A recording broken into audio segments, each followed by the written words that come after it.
This episode of Finding Demo Surf Fishing is being brought to you by The Sinker Guy. Head on over to thesinkerguy.com and take a look at all the stuff that Chip's got going on in the Sinker Guy garage. Need sinkers? Hey, it's in his name. He's got plenty of great ones. Sputniks, weight range. I've seen 1 ounces, 2, 3, my favorite 4, 5, and bigger actually. And if you need specials, you can ask him about it. He does sometimes do them, but reach out to him on that. Or if you need the Bruno rig, yep, that thing is good. There's also a new rig coming out. Yeah, I think you probably heard of it. Uno. It's a good rig. And maybe you need some scissors, set up for beads, floats, gear. He's got them in the shop. So go to thesinkerguy.com, get your order in today.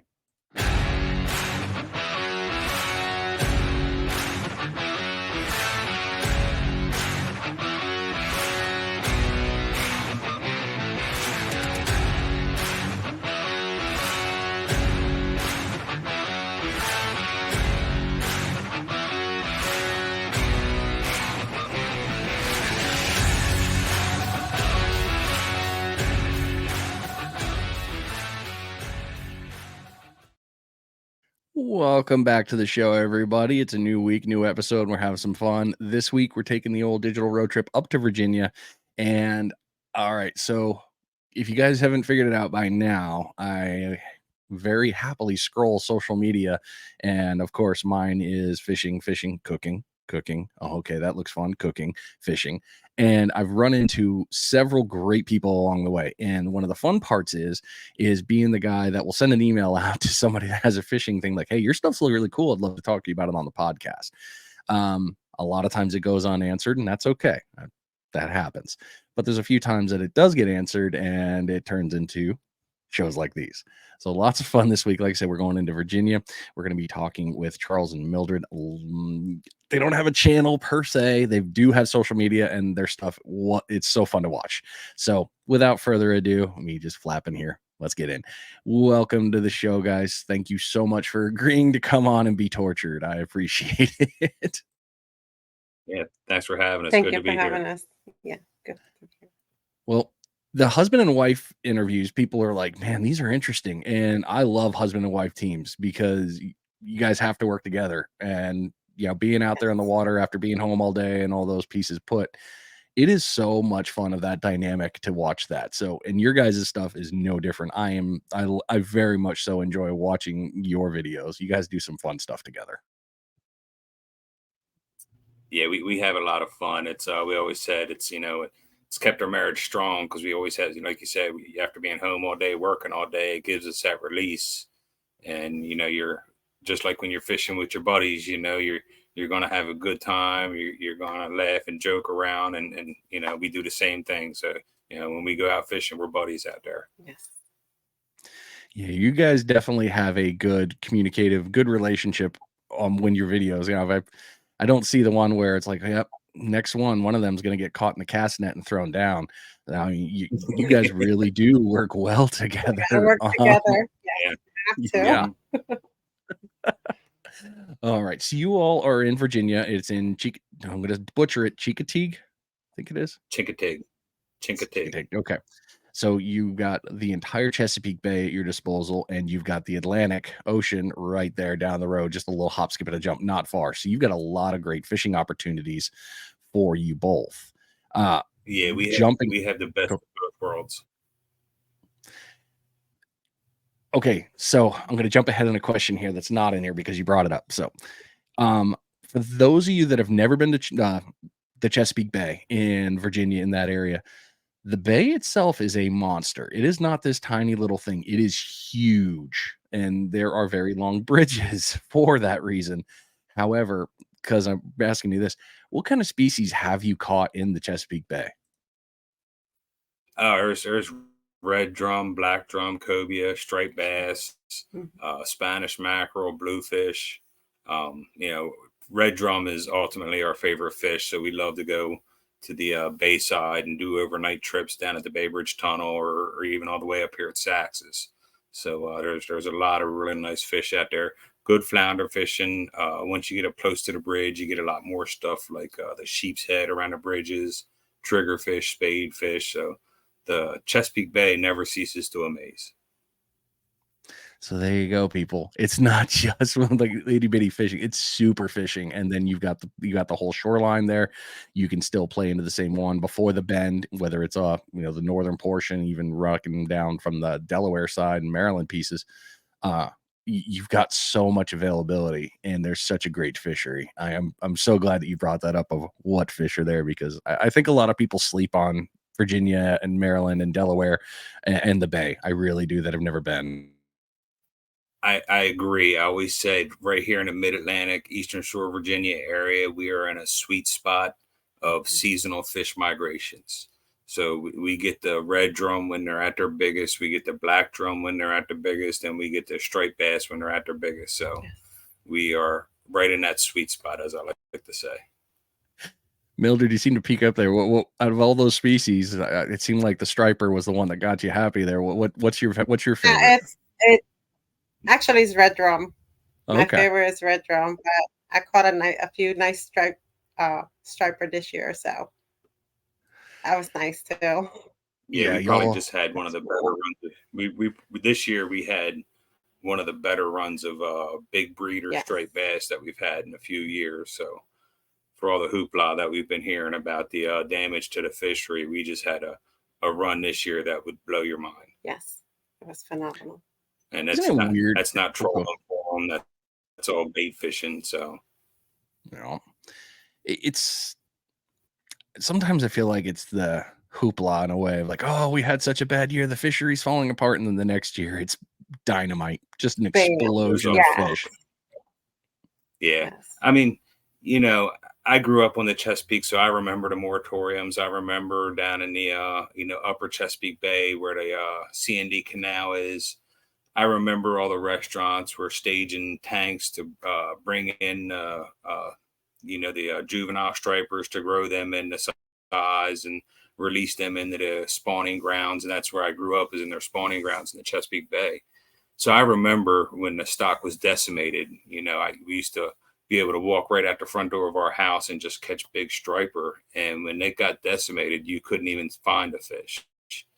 And the past few years, it seemed like it was a little slow, but this year it was just off the hook. The guys we fished with, I mean, we had some days out on the beach this year that was just citation after citation after citation. Oh, so awesome. So nice. We were just in Virginia what was it? I guess it was in July. I think it was. And I only went out for a couple hours with Ninja Tackle, and we went out and had some fun.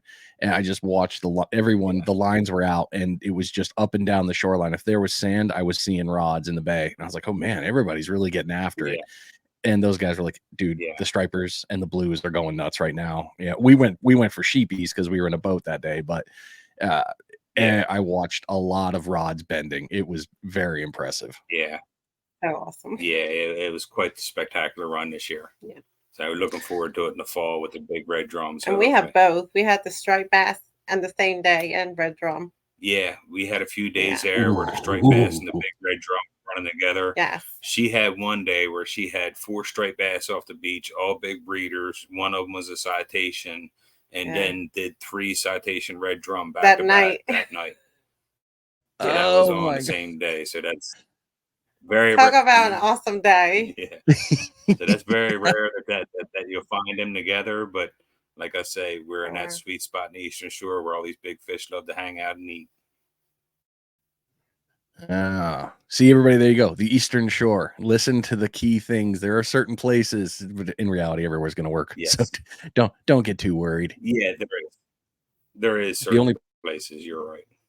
The only place I know you can't catch fish is Virginia Beach in the hotel district, because you can't fish there. So don't try.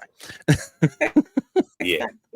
If you head a little bit south to Duck, I think it's Duck is the first one after Virginia Beach. You can drive on there, and that's good fishing there. Yeah. It's either Duck the one south of is the Duck south of Dam Neck, isn't it? I think it is. It's the one right after Dam Neck. I don't know. I know you. Yeah, it's as soon as you leave Virginia Beach, it'll be that first little town in North Carolina. So there's some phenomenal fishing there.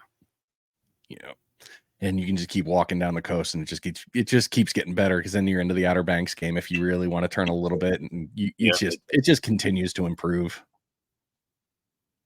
Yeah. I need to get back there. Okay, sidebar. All right, I'm not going to do that anymore. All right, so let's start at the very beginning questions here. Tell us your guys' story and what got you into fishing.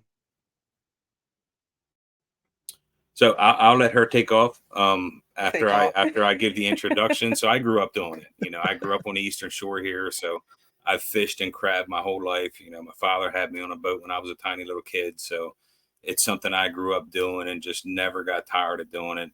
I've always been a conservation nut. I've never wanted to kill our industry, per se.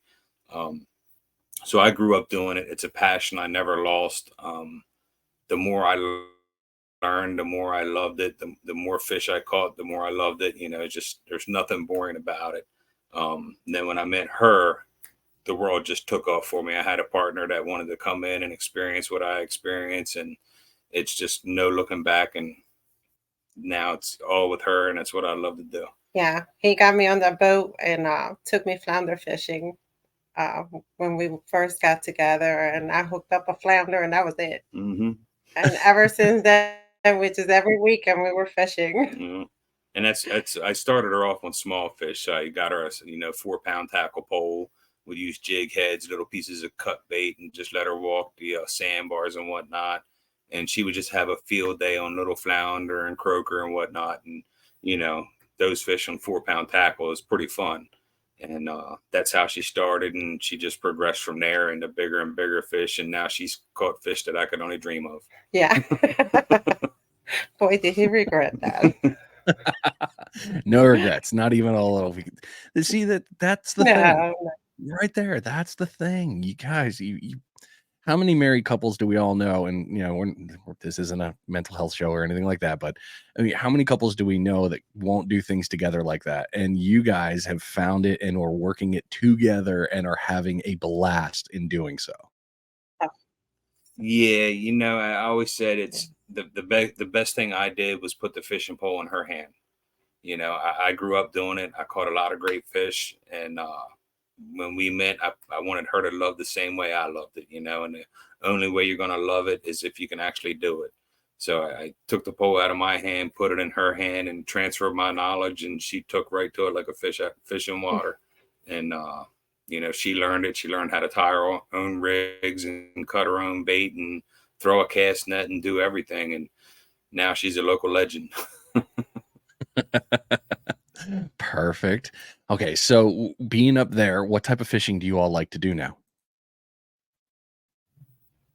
Surf fishing. Surf fishing. We love our boat. We love going on the boat, but we can't wait for spring and fall surf fishing. That's our times. Make it that one easy, didn't you? All right. What is your favorite thing about fishing? For me, it's the tranquility, the sounds, the nature. There's nothing better. We could spend 20 hours on the beach in a weekend looking for those big fish and not catch a thing.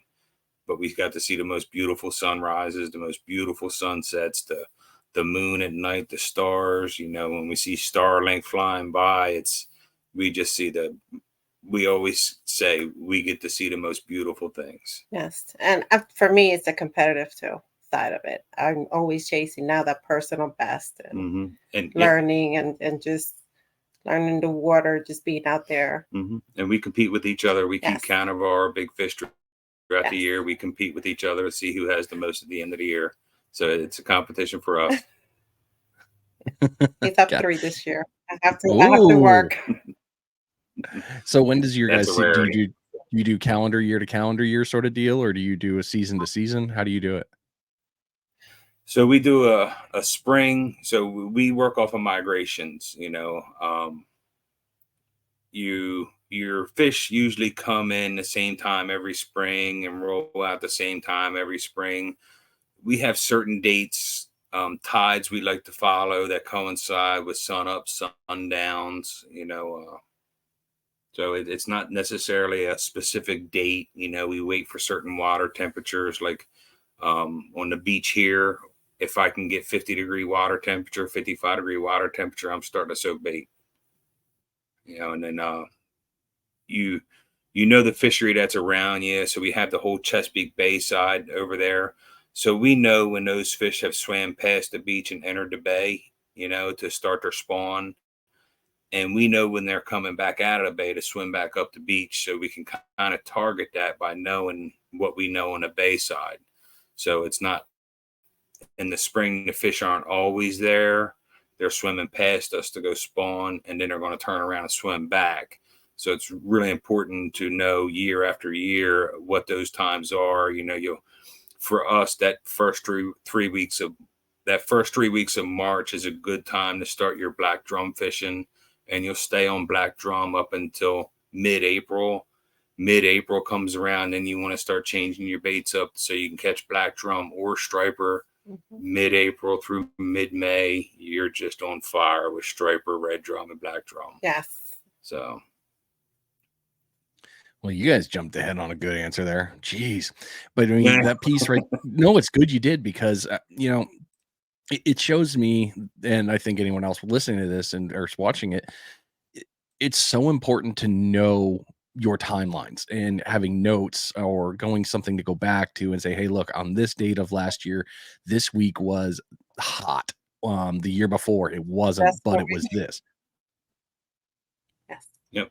We track it. Yep. We track it just like that. So we have days that repeat every year within a couple of days of that particular date. It's not always that date, because moon cycles, tide cycles never, go date to date like that. But within those dates, a couple of days before or after, they seem to click off for us pretty well. Yep. So there you go, everybody. Seriously, write it down. You can't remember, write it down. Hell, make a Facebook memory. It's so much easier to go that route. Yeah. Believe it or not, Facebook memories are great, because we'll be sitting around and then a memory will pop up and we'll be like, oh yeah, we didn't write this one down. Yeah. Well, and there's apps too. I have an app that tracks down every time you, like when I catch one, you can upload your picture. It gives you the location where you caught it within the beach. And so I use that app too as well. Which one are you using? Let me look now. The name. That's fine. Have at it. I mean, I for me personally, I'll even use Fish Rules, because they updated the app. I want to say it was a year or two ago, but they updated it where you sign in, you can actually log your species that way, and it'll give you the GPS coordinates and all that, which is kind of cool. But there's a few to do. Yeah, it's just Fishing Deluxe. That's what the name of the app is. And as soon as I catch that fish and log it in, it gets all the coordinates and everything, and the dates, and I could put notes and track them that way. See the notes. See, if I was a hacker, I wouldn't be going for people's banking information. I'd be going for people's fishing spots. You are not kidding. Yes. What'd you catch when? What were you using? What was the tide? What? Here we go. That's okay. Cool. Got it. Yeah. But Ed, you could have all that information, but a lot of the time it's saying, I mean, that's really, you need that information, but it's time. The time you put in. We've sat there. We've gone Fridays and up to Sundays and just fished it up. Came home, shower, and turned right back around and just spent a lot of time to get one nice fish. Or so it's a lot of it. It's being patient. It's about just enjoying the time out there. We get a lot of people that come up to us that see us on Facebook or Instagram. Mostly they see her and want to come see her, because she's more out there than I am. But they always ask the same question: how do you do it? And it's like, we put our time in. The first year we started red drum fishing on the surf, she caught a 54-inch red drum. All my life of fishing, I've never caught a fish remotely close to that, right? And that was our first year surf fishing. It took me 8 years to put a big red drum on the beach. So it doesn't just happen. It's a lot of time. It's a lot of heartbreak, a lot of big stingrays and sharks before you can get to that trophy. But once you catch one, you kind of start getting a feel for where you're casting. The better you get at reading the beach, the better you get at knowing your tides. There's a lot to know with these tides, because every high tide's not the same and every low tide's not the same. The rise and the fall is different. So you really need to know your tides, and it's just a matter of learning all that, and then you get progressively better. But like I said, it took me 8 years before I put my first big red on the beach. And Mildred rocks a 50+ I mean, come on. I'm still chasing that. Oh my gosh. She would put one on the beach every single year, and I would catch the stingrays. Well, congratulations I didn't on want to catching the leave that unicorn. day. Yes, I made them stay that day. The boys were tired, sleeping, and I just remember I was not leaving. I wanted a big fish, and it was midnight, raining, and I got my 54 inch. Yeah, it was one of the nasty weather fishes. Yeah. Oh, dude, those are like Cinderella stories for those ones. And it never fails. It's when you're out there in the worst conditions that something happens, and you're like, that was not planned. It just happened. Yep, those are the best fish too. Those are the best fish. When you get out there with that rough water and that surfing, you try and put a big fish like that on the beach, you're really testing your shoulders, arms, back, and tackle. Yeah, that's where your skill really comes into the game, especially with drag manipulation. And I was just going to say that. Yes. Yeah, I'm guilty of it. I love the idea of, I'm going to lock this down and you're coming in. Yeah, that's a great way to lock it down and lose the fish. Yeah. Well, some of our technique. You're right about that. Some of our heavier tackle that we use when we're casting 12 and 14 ounce sinkers, you're out there in 5 to 7 foot, breakers on the surf. You got to use a lot of weight to hold bottom. So we're running poles with 50 to 60 pound braid on them. Then I'm running 80-pound shock leader because the rough water really intensifies how much bigger that fish is, because now you're fighting the draw from the current and everything that's working against you from that rough, stormy water. Examples, last 2 weeks ago, we did an overnight trip in Aztec, Maryland, and she hooked a butterfly ray that probably went 125, 150 pounds. Took her probably about an hour and a half to put that thing on the beach, hooked in the wing. And she was fishing a pin slammer 6500 with 60-pound braid on it. And I had that drag so tight where it was literally pulling her down the beach. So you can with the tackle we have today, you can put a lot of weight on these fish with this tackle, but you're going to work for it. Well, like you said, that current is real. I mean, that's a big body of water moving a lot out every 6 hours. So yeah, you guys aren't joking about that. What has been one, let's see here. You nailed some good ones. I don't know if you're going to have a different one for this. Has there been a craziest or favorite catch? I guess for me, my favorite catch was last year. Was it last year? Last year, we had a northeastern. We had that hurricane that came up. By the time it got to us, it was a nor'easter. Yeah. And we went out there. It was us and another couple, and they were sitting up in the dunes, and we were fishing. And I decided to walk. I saw a spot that I like better. It was nice water, a lot of whitewash. So I left them the crew, and I walked probably like 100, about 100 feet. So down from and I set my stuff up there and waited and got caught a really nice 47-inch red drum, and I was just stoked. Now that was one of those days where it was blowing 35, 40 mile an hour. The drive-ons to the beach were closed down. There was nobody out there because the beaches were washing over literally around your truck. Yes. So where the beach is, you couldn't even stand on the beach. We're standing on top of the dunes fishing. Yes. So when you're casting against the east wind with 12-ounce sinkers, you're lucky if you get 50 yards. I wasn't far at all. So where her sinker was landing is where sunbathers are usually laying on the beach. Yes, I was using 12 ounces. So it's people think when it's rough like that, you're not going to catch nothing, but we've done it time and time again. And last year was just epic because she hooked into that 47-inch red drum, and you got 7-footers breaking on the beach, rolling up over the dunes. And like you said, that's where technique, I had to at that point just calm down and breathe and just let the waves help me bring her in, because she was very close and she knew she was close, and she fought me. Yeah. The waves can be your friend. The waves can be your friend if you're or your enemy. If you don't have a good technique.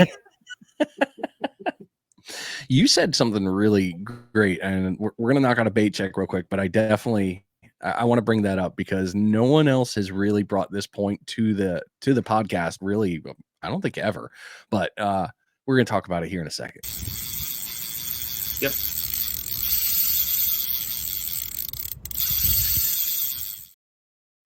Oh, it is your first bait check of the episode. Hopefully, you are catching a bunch of fish and things are going really well for you, and it's the best day ever. That's what I always hope for because that's what the greatest thing is. This bait check is being brought to you by Ninja Tackle. Head over to ninjatackleva.com and I don't know, find yourself a new fishing rod. Yeah, buddy. The Dagger, 7-footers.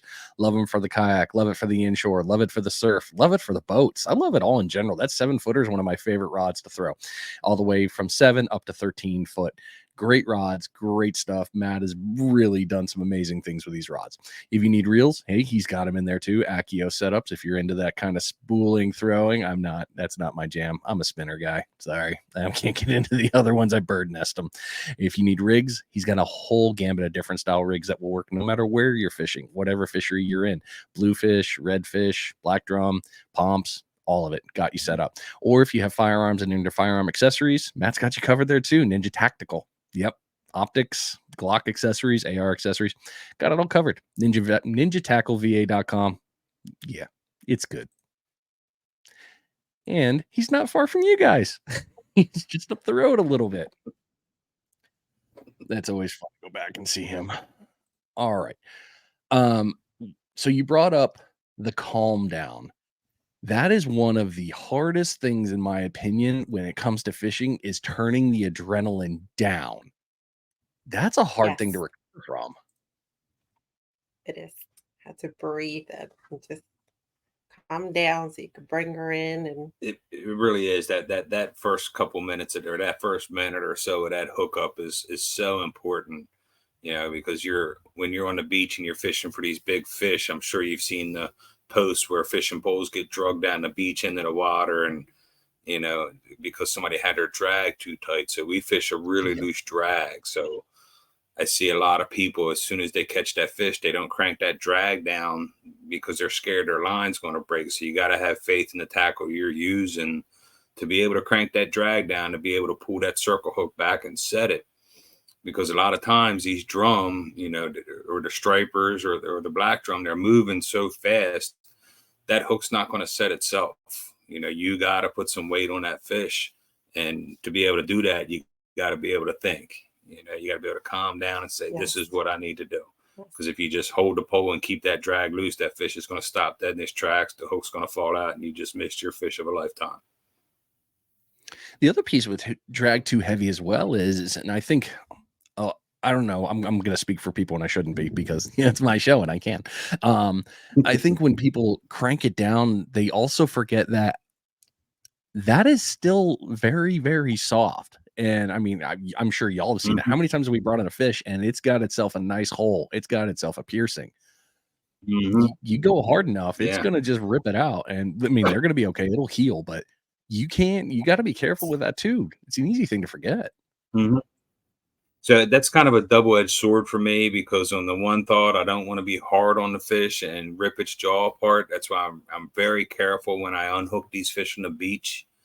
But at the same time, on these big trophy fish, I want to get them in as fast as I can, get them on the beach, get my picture, and get it back in the water as fast as I can to minimize the amount of stress I put on them. So it's kind of a double-edged sword there. That's, it goes with the hooks we use. I like to use a 8-0 to a 10-0 hook, so I know I'm getting around that jawbone rather than just in the skin. So it's, in a perfect world, I'd love to hook everyone in the jaw and not put that big hole in there, but that's part of it, So you try and do everything you can not to. Yeah, absolutely. Well, all right. Let's move into these last three and we'll get you into the fun part of getting out some knowledge here. What would be a bucket list fish that you want to catch? For me, it's a tarpon. Yeah, for me, I'm still trying to get my first big bucket cobia. I'm still trying to get my first big cobia. The shiny monster and the tasty morsel. Wow. Okay, guys. Yeah. Interesting. Yeah. Now our youngest son is cobia. He's good with the cobia. When he comes down, he jumps on the boat and he can go out and catch cobia. Me and him have had some really interesting days out in the ocean on the boat. But I can get them to come up and look at my mullet with that big eyeball, but they won't eat it. But my son, he gets on them. is it just me, or does it seem like there are certain people that just have that magical touch that they just touch the rod and that fish is going to eat? It's like, I can't touch a rod to catch one. Actually, most of my fish, it's just I've seen very little variations on the movement of the rod, and I've gone and picked it up and just with patience, just been patient and slowly reel it in, and I'm hooked. So I will say, I grew up with the mindset if the fish can't hook himself, I don't want him. It's just when you're big fish fishing, that's how you look at it. You know, the fish is not me. The fish is going to come eat that whole bunker and swim off, or that whole crab and swim off, or whatever I'm using. So that's the mentality I grew up with. She has put so many big fish on the beach just by watching irregularities in her rod tips. Yeah. Now, you would never think a 40, 50-pound fish would be so delicate on a piece of bait, but they really are. Sometimes they'll swim up to that bait and just plant themselves and just sit there and suck on it, chew on it. And most people would never even think twice about touching that fishing pole. She sees that little irregularity, and you always have a certain movement with the waves, with the current of your fishing pole, and that it's a steady movement. So when you see that irregularity, you're kind of like, okay, what is that? I'm standing there saying, okay, roll over. She's going to pick the pole up and playing with it, and she hooks the fish. So me and my friends have watched her time and time again walk up to a pole, and we all say, there she goes again. No, okay, that's really funny. So wow, Mildred. Okay, so a little bit of just a little irregularity, huh? And I think you're right, Charles. I really do think you're right, Charles, on that. It's like the reds sit there and just it's yummy. They just slurp on it, man. Yeah. It's not even fair. It's like, can you just grab it and walk a little? Let me know you're there. Now I'll give it a little pull, but damn, that is so cool that you were able to catch on to that, Mildred. That's dedication right there to catch on to that. Staring at that rod tip. Yeah. That's okay. That I'm feeling like super. I'm looking like my brain is going back to times I've seen the rod just do this, and I'm all, no, it's nothing there. It's something stupid bait fish. My luck is probably a freaking 50-inch red just going, mine. Your biggest fish. Yes. Actually, her big fish, the one we were talking about in the beginning, that 54-inch red drum, that was on a night where it was one of our dates. It was October 2nd, 2010. And it was a night where it was raining, raining heaven and earth, pouring down, 25, 30 mile an hour winds, hard west wind at our back. So the waves were standing up, crashing, probably 4 or 5 seconds in between them. I didn't want to leave. Yeah. And it was cold. The boys were sleeping in the bed of the truck, and she didn't want to leave. She wanted that red drum. And I'm like, man, I'm ready to get the hell out of here, and all of our poles, we got 12 ounces of weight on every single pole, and every single pole was just rocking up and down with every blast of the wave. And she had one 9-foot pole out there that was just standing straight up in the air and was not moving at all. And that's when she said, you know what, I'm going to get out of the truck and check that pole. And that was her personal best red drum. And slack line. Yeah. Yes. Oh no, it was tight line. It just swam down the beach. Yeah, and laid itself up so it against changed the direction on you. Okay. Yep. Yes. So it just laid up against the beach and just sat there and was eating. And that and it's crazy because you don't think about these big reds staying stationary in that heavy surf. That heavy surf is moving, and them fish they will really sit there in that heavy surf and just sit there stationary. So you bring up a really cool thing, because I noticed this year, and it was a baby set. It was all whiting is really what it was.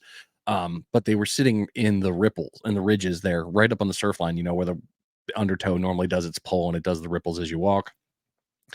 And these whole school of baby whiting were basically just chilling. And every time the wave went back, they weren't getting swept. They weren't moving. And, the small fish like that, you'd expect it to get swept. The current, they just knew, hey, it's going to go over me. And they just laid there. They could breathe, obviously, and they were picking up fleas. But that gave me the wonder, too, of, well, how many other fish are behind the bar or sitting where the crasher is because it's getting the feet up, it's getting the piece, and they're not affected. They're just, I'm good right here.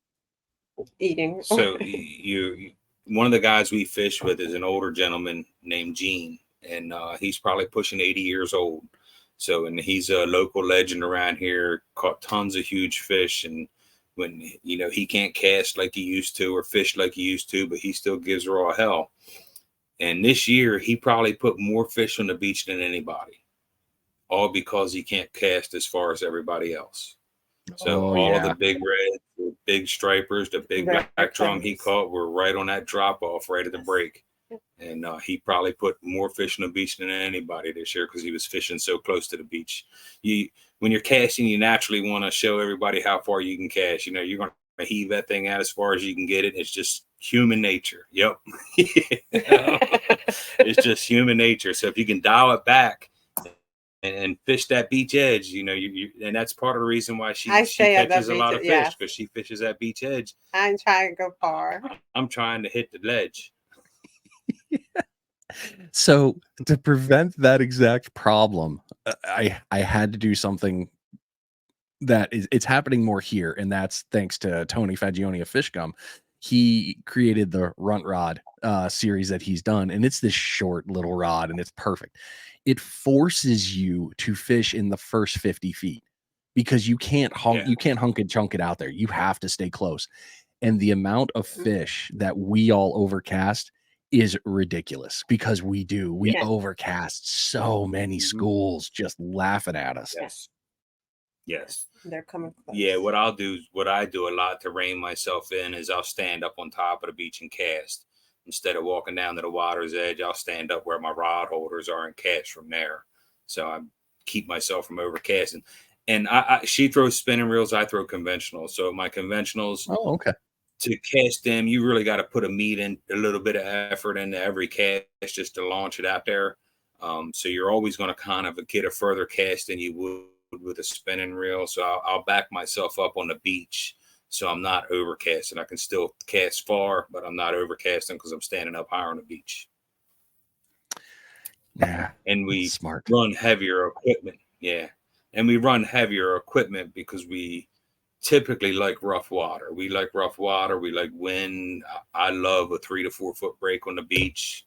Give me a 20-mile-an-hour wind with plenty of white suds. So that's what we're fishing. So we're usually running anywhere from 6 to 10 ounces of weight. So, we have to run these bigger rods. Definitely makes sense. And sounds like you guys like the old stormy stuff. And it works. I mean, you're living proof it works. Yeah. I hear nor'easter and I'm like, yeah, let's go fishing. And more than likely you got the beach to yourself too, which isn't a bad thing. Yes. It's just us and the other guys that know about it. Well played. All right. Where would be a dream place that you want to go fish? Go ahead. I can't think of one. I like right here. We are in this sweet spot. We got the Chesapeake Bay. We got the Eastern Shore. I just can't think of any place I'd rather be. Dude, that's so great, you guys. I love that. I absolutely do. I don't know if you're going to be able to top your earlier parts here, but I'll ask it. What has been your favorite fishing memory? Go ahead. Which one you have? My favorite fishing memory is on our youngest son's 18th birthday. Okay. Said, what do you want to do? And at this time, we were trying to still get him his first cobia. And so we, off our beach here, 5 miles off the beach, we have a place called Blackfish Banks. There's like 140 sunken subway cars out there. So it's just me and him. We go out there, and I always keep 2 poles rigged for cobia, one with a pink bucktail and one with a bait hook for a live lining.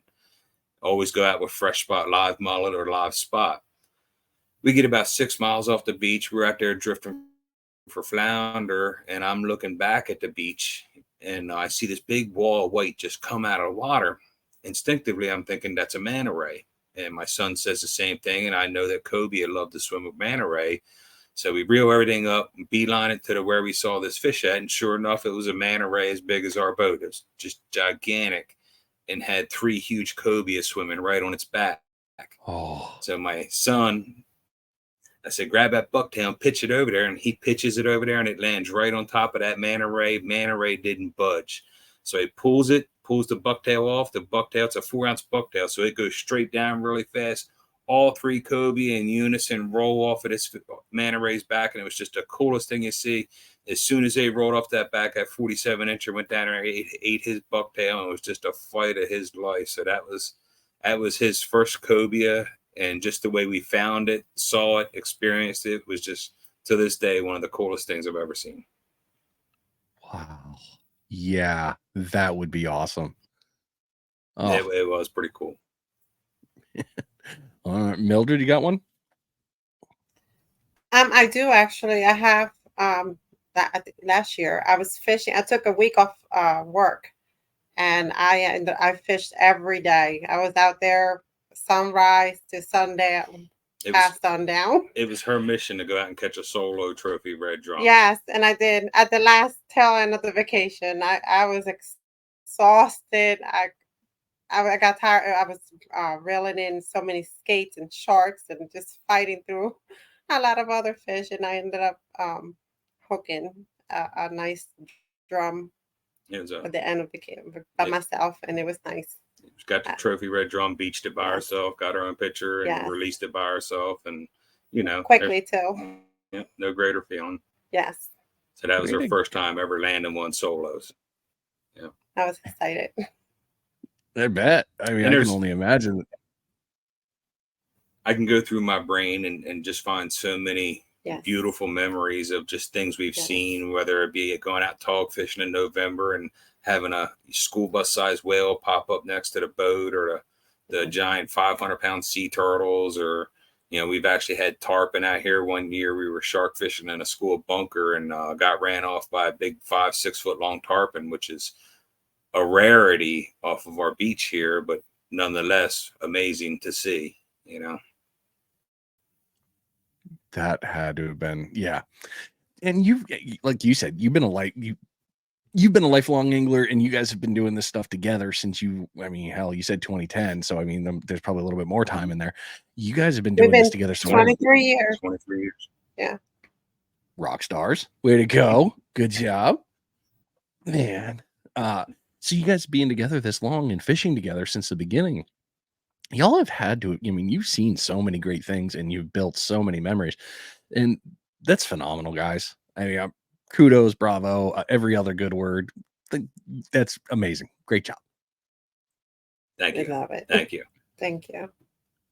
Well, we've been going here for, oh my goodness, we're coming up on 42. So we're going to do another bait check, and then we're going to get into the knowledge piece. So let's kick into that.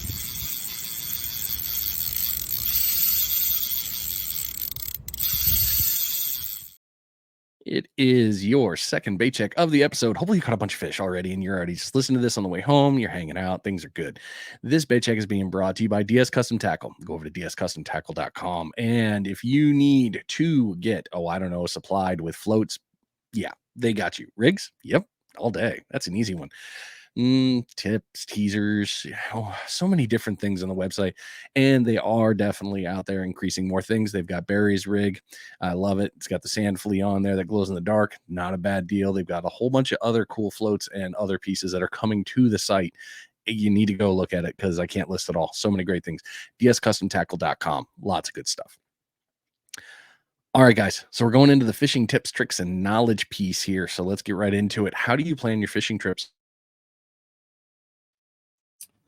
So like I said, like right now we're preparing for a fall red drum run that usually kicks off mid-September, early September. So right now our water temperatures are running anywhere between, on the beach front, you're probably looking at 70, 75 degrees right now in water temp. I like to see that water temp drop down a little bit. I like to be about 65, 60 degrees in that water temp. I want to see a steady dose of northeast wind coming at us real soon to bring some cooler water down. We get that cooler water down from up north. That'll start triggering these schools of big red drum to start coming into the beach more. So I'm looking for some cooler weather. I'm looking for some extreme high tides. I want the beach to flood out a little bit, and it's going to turn stuff over real nice and get some fresh sandbars, some fresh structure going on. So this first couple weeks of September is what I'm hoping to kick off, but we'll watch the weather. It looks like it's going to stay warmer a little longer, so it might not kick off till third or fourth week in September. So it's really about finding them cool spots. As September approaches, we'll do a lot more nighttime fishing. Big red drum at night always seems to be the best. So if you can get them really cool evenings before and after a full moon, that's what we're looking for. So this full moon we got coming up last week of August, first week of September, we'll start hitting out pretty hard then to just get a feel for what's out there and see where we're at, now to give us a good inclination of what's coming at us and when. Okay. When you've already, all right, so you got the plan there now. How do you pick your spot to fish? So that goes back to wanting the beach to flood out a little bit. So with this full moon we got coming up to the end of August, beginning of September, what's going to happen is we're going to get 5.5 foot rises in the tide, and that's going to roll over the beach and pull all that sand off of the beach and start creating structure out there. So you really want to be out there sometime at low tide to take a look at the beach. You can see where the bars have formed, the deep spots, the low spots, and that's kind of what you want to look for. Because if you go out there high tide when it's rough, you're just going to see white water everywhere. You really can't tell where the bars and stuff are. So we're going to spend a little time driving around, just looking at low tide, seeing where everything's at, and we'll write down the coordinates. She has a thing on her phone where she'll write down coordinates to where we see something that looks nice, and then we'll go sit on those spots. And even while we're sitting on those spots, if we see something that looks good 75 feet away, we're throwing everything on the truck and moving down 75 feet. Yeah. That's smart. I don't mean to say this in the most mean way, but I mean this to the best way to all the listeners here. Doing your intel gathering is key. You want to be successful, you go get intel first before you fish. Yes. And you can learn so much on YouTube. Like when we first got into this, I was a YouTube freak. I was on it all the time, learning how to read the beach, learning how to tie drum rigs. So it's not something you're born knowing. You have to learn from somewhere. A lot of the guys on the beach, there's some really good people out there, but they're not going to give you all their information because they want to catch those fish too.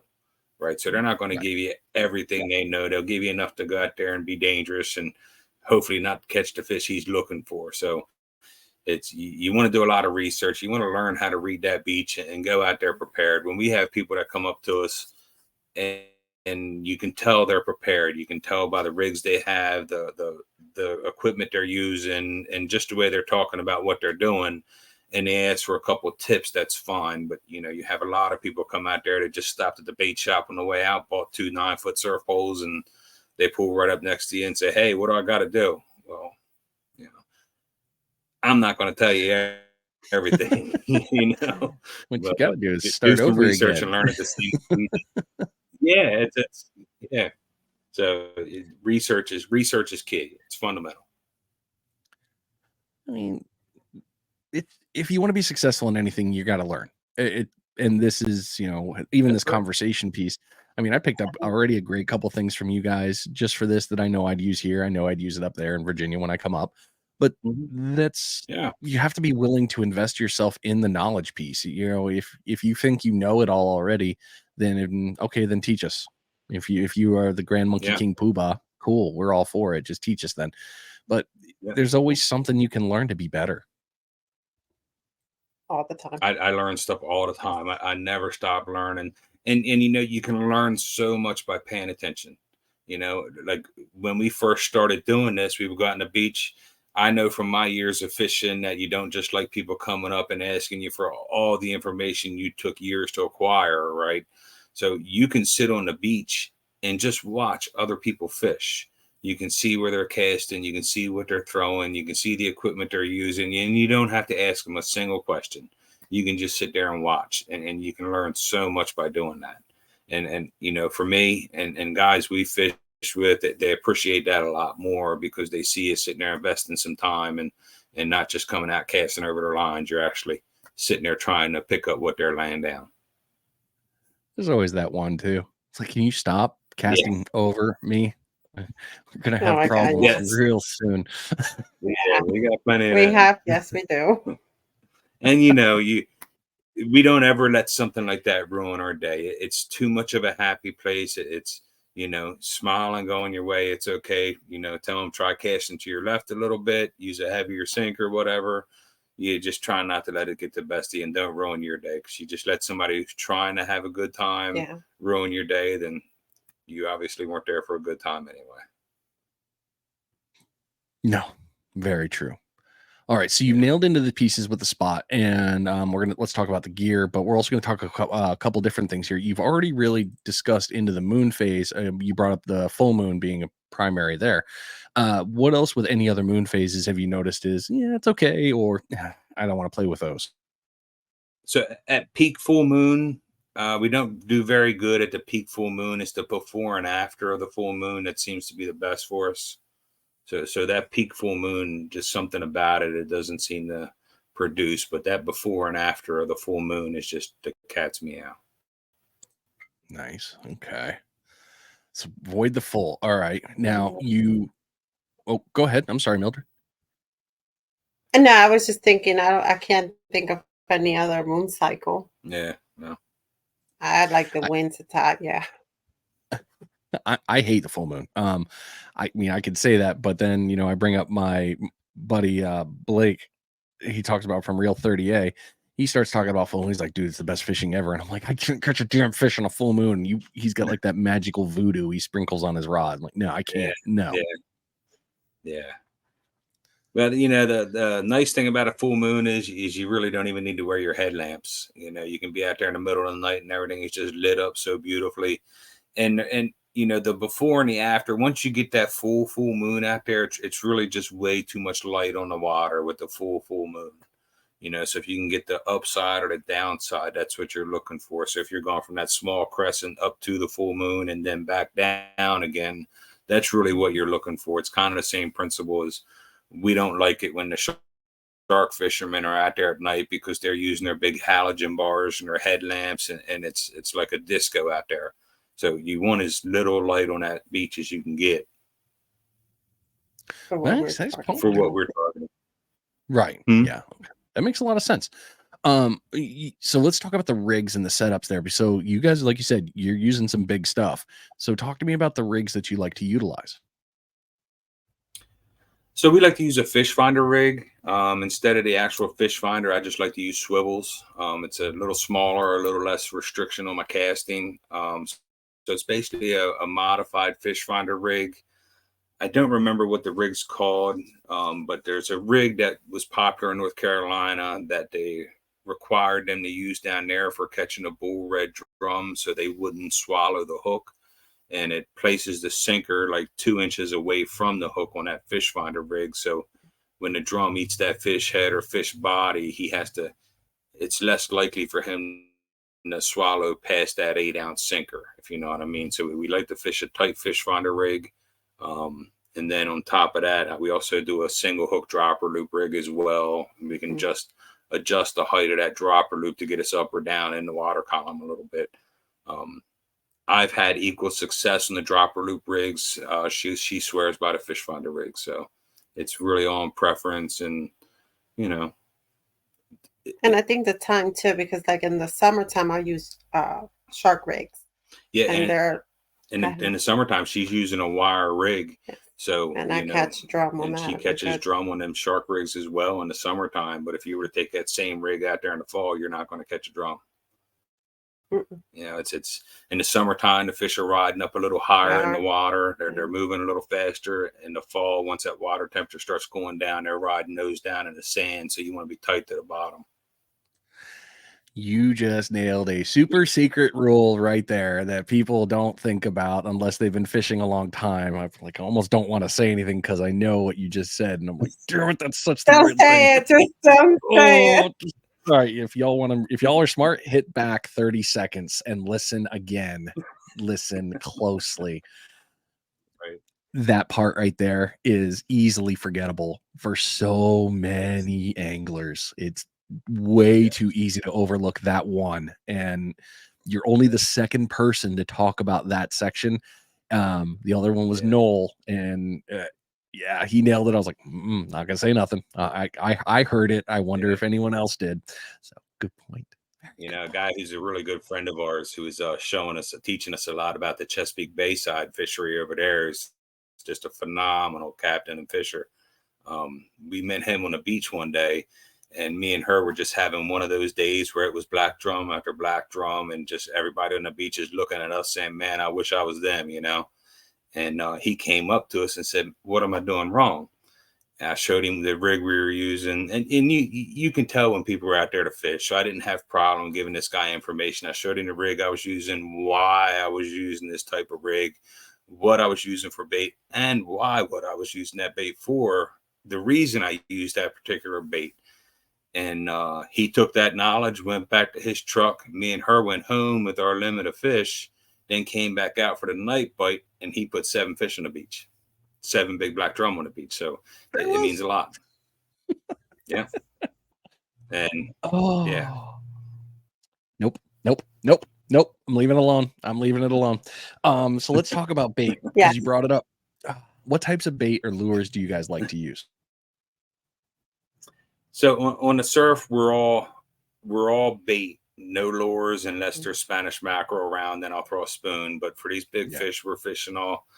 It depends on the time of year. So we're approaching our fall right now, and the most common bait in the surf is going to be spot and kingfish. So that's what we're primarily going to go with. The bait shops are all going to be selling bunker, but the bunker schools are a mile off the beach. So those drum aren't out there eating those bunker that a mile off the beach. They're in close eating the fish that are at the beach, just spotting the kingfish.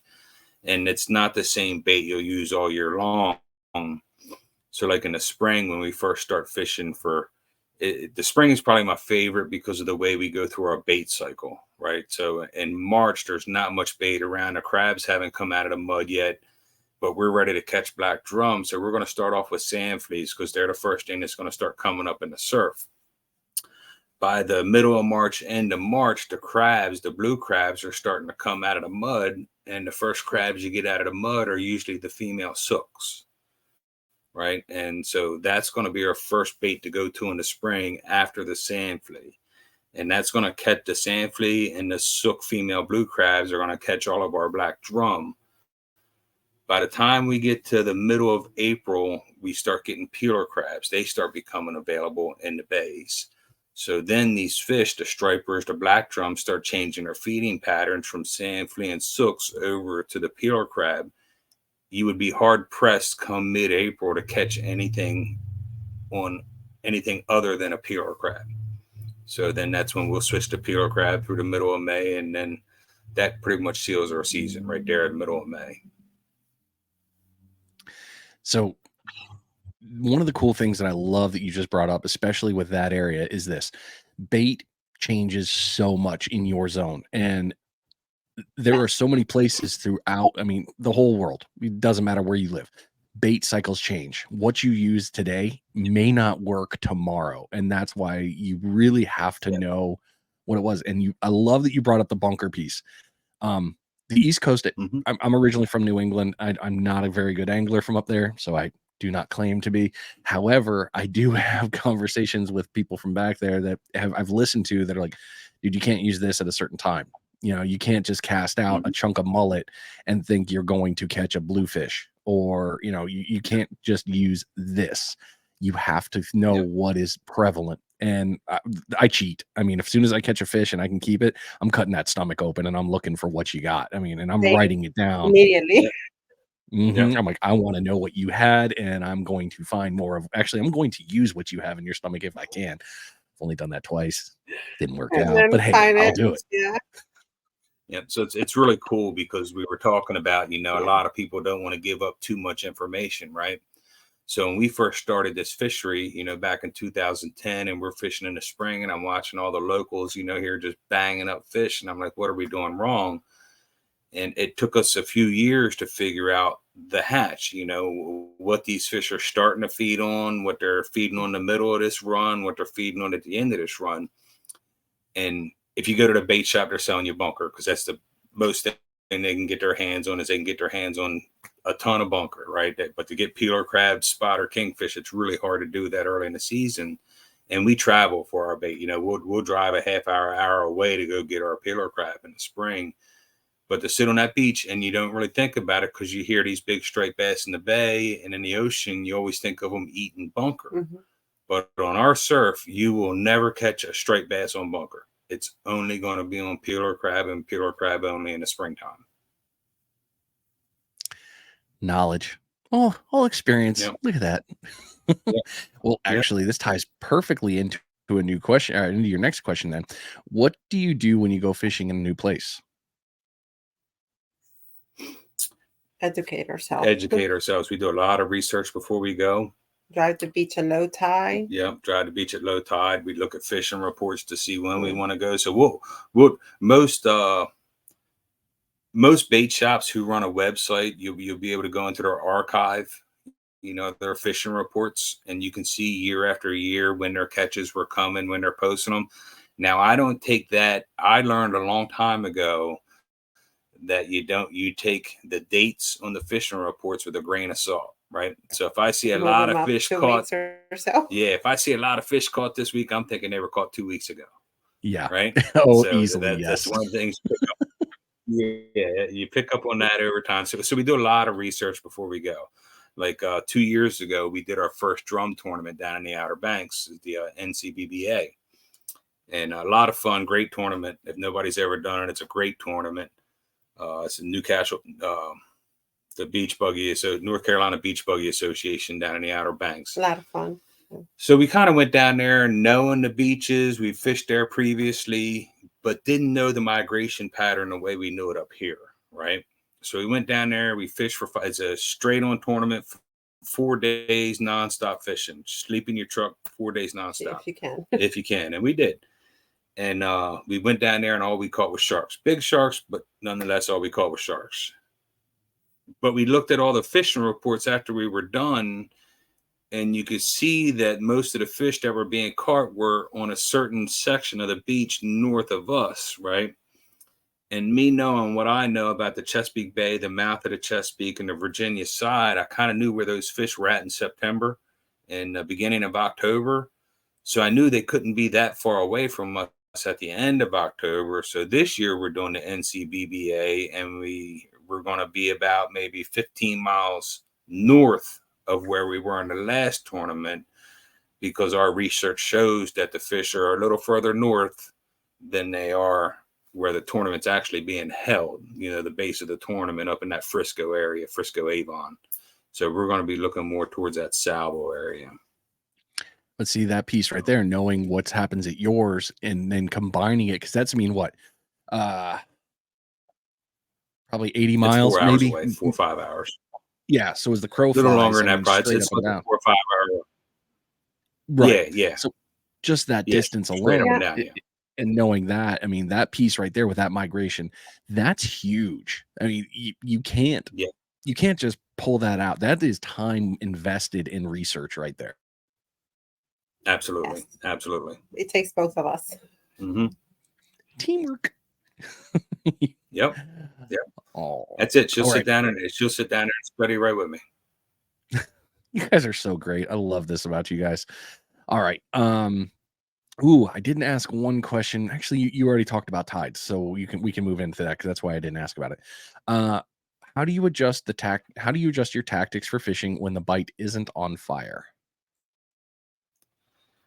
So it's one of those things when you're fishing for big fish on the beach, you're never going to be on fire, right? You're never going to have more than an hour or two of really active fish feeding. You're looking at feeding time. So when we go out to the beach, we're looking for the last 2 hours and the first 2 hours of the top or bottom of any tide. It doesn't matter.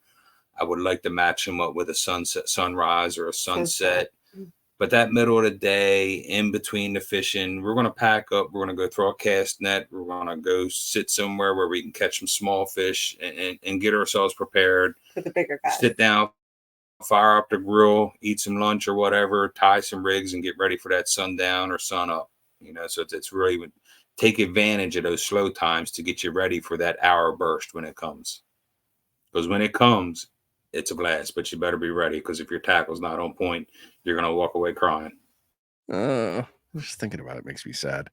But, dude, you're right. I mean, that midday bite, It's not fun. I mean, you lightning strikes, don't get me wrong, it always does. But it's just not that fun. No, we've caught fish midday before, and but that sunrise, sunset, really the sunrise and sunset's the best. But for us, between 10 p.m., 2 a.m. in the morning, that is just that golden time. We love to be out there. That's always seemed to be the best. Matching with the rise, or matching with the top or bottom of a tide. It's like you got the triangle. I mean, you got the sunrise, midnight, and sunset. Nighttime, I'll be the first one to say it. Nighttime is one of my favorites to fish. At nighttime, there's some cool things that happen swimming by at night that people are like, "Oh, I'm not going to go out there." I'm like, yeah, there's big fish. There's real big fish. It can be pretty hairy because we like to release our fish. We like to swim them. We like to get them fish out there and swim them before we release them. And when you got 3 to 4, 5 to 7 breaking on that beach, and you're out there and it's cold and you got your chest waders on, it can be really scary because you hear about the horror stories of people getting their waders filled up and sucked out.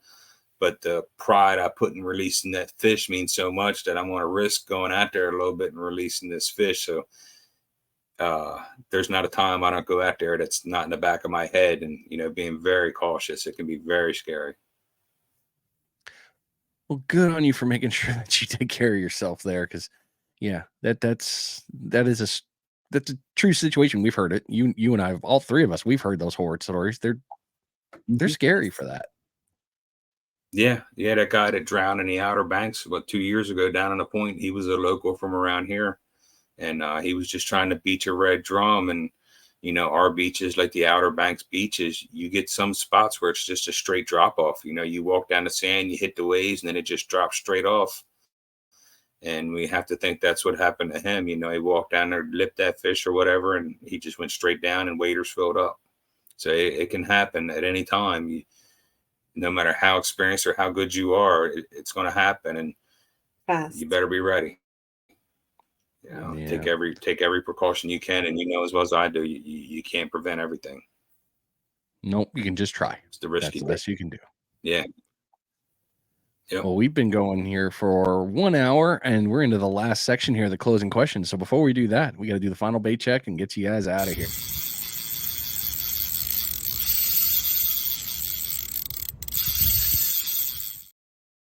Man, it's been fun so far. I have had a ton of fun. I got a bunch of notes and, a couple mental ones for me.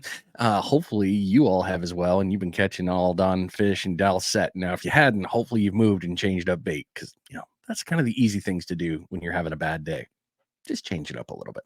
This final bait check is being brought to you by the Kids Can Fish Foundation. Kidscanfish.net is a great organization getting kids out there fishing and learning and just finally getting out of the house, because it's great.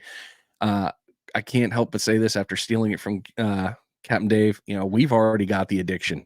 It's flowing through our veins, but you taking a kid out fishing, you're giving them that new addiction, and they're the next generation of anglers. Kids Can Fish is taking these kids out and teaching them throwing cast nets, fishing in the surf, freshwater fishing, and all these camps that they go to, these kids walk away with a cast net or a rod and reel combo. They're going out there getting the gear so they can go out and continue and have fun. It's not just a borrow thing. But in order to do that, it works through your donations. So anything that you give to Kids Can Fish gets thrown right back into the camp. The running of the Bulls tournament that happens in October every year, all the money from that gets thrown right back into the camps and the foundation for these kids. So everything you can do, hey, it's helping out with that one. And like they always say, more tackle boxes, less X boxes. Good stuff. Kidscanfish.net. I love that tournament. I love that tournament so much. Yeah. I'm so excited to get St. Simon for that. But you guys talking about big fish. I'm going back to St. Simon's Island, hoping for a 13-inch red again. I want to maintain my qual of king of the smalls. I should want a 55, 60-incher. I want it for my daughter. I would love that, but for me, I'm like, no, I need the tiny one. I don't want the big one. Most backwards thing ever, isn't it? No, I me myself, I know exactly what you're saying. That's why it took me 8 years to put a big fish on the beach, because I spent my time trying to get her and my 3 boys on big fish. you know, so that's where all my time went. I really didn't care if I caught a big fish because I grew up around it. I was so satisfied anyway. So I spent most of my time trying to put my wife and boys on big fish, but it's my turn now. Well earned. Oh, perfect. All right, guys, let's get you these last questions to get you out of here. What knowledge would you give to a brand new angler? Learn. Patience and learn. Being patient. Don't hesitate to sit there and look. You know, don't think you got to hurry up and get a line in the water to be successful. Most of your success is going to come from what you learn. So take a second to sit back and pay attention to what's going on around you. Look at YouTube videos and learn fish patterns. You know, you can learn so much just by simple search terms like striper migration or red drum spawning seasons. You know, you can learn that stuff and really start zeroing yourself in on where you want to be when you want to be there. It's not going to give you all the information, but you can start developing good ideas on when you need to be thinking about fishing. And like I said, YouTube, there's a guy, David Moore, on YouTube. We fished with him, just a phenomenal red drum guide.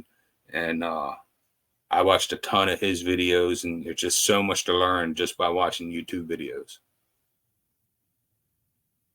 Perfect. Okay. Mildred, I saw you got the questions there. I'm going to go ahead and skip the other one because you already answered the for people coming out to that area. You guys already crushed that one. But this one's kind of a fun one. I haven't asked it a bit. What do you think has been a reason for such a surge to surf fishing?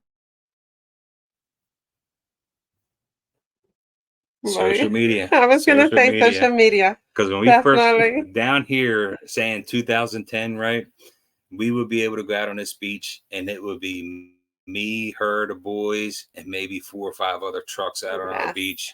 And the rangers, the fish and wildlife, they would leave us alone. Like when the beach would flood on these extreme high tides, we would back up onto the dunes to keep the trucks out of the water, and they would let us do it. But when Facebook came around and we got on board with it and we started posting our fish to Facebook, now the beaches are so packed that you have to be there super early or super late in order to get a spot. And along with that, you get a lot of people that are just looking over Facebook and saying, oh man, they caught these red drum yesterday. It's a shoe in. We're going down tomorrow. And they come down. They didn't look at the tides. They didn't look at the moon cycles. The beaches are flooding. They try and drive out. They get stuck. It turns into a big show. And so now the park rangers and wildlife won't even let you onto the beach because of that stuff. So I would say social media has really impacted fishing a lot. Yeah, it's a fair call. And we did it to ourselves. It goes both ways too, because I do enjoy seeing the families out there that are taking their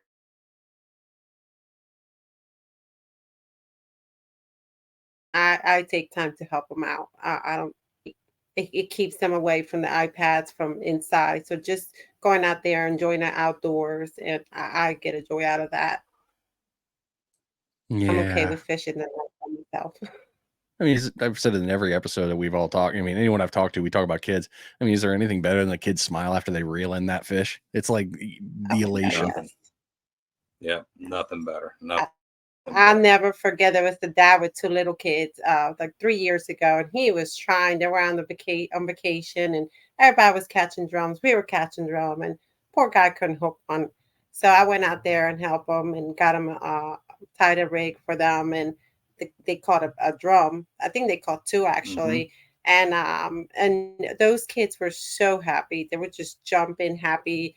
They came and thanked me because now they got to eat something they never eaten before. So they got to taste the black drum, and they put it over our local bait shop, Captain Steve's, and they gave me a shout out. So that was awesome, I think. Mm-hmm. Stories like that. Definitely is. Well done.